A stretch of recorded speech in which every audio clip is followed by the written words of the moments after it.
You ask Tiger to calculate. This deals with linear inequalities with one unknown. The final result is x equal or smaller than 24. Let's solve it step by step. Isolate the x. Multiply both sides by inverse fraction 3/2.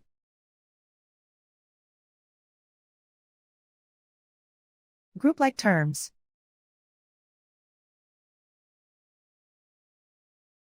Multiply the coefficients.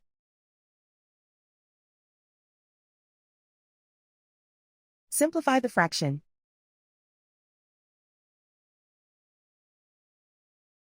Multiply the fractions.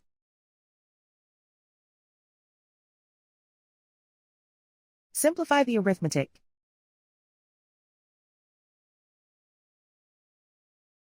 Plot the solution on a coordinate grid.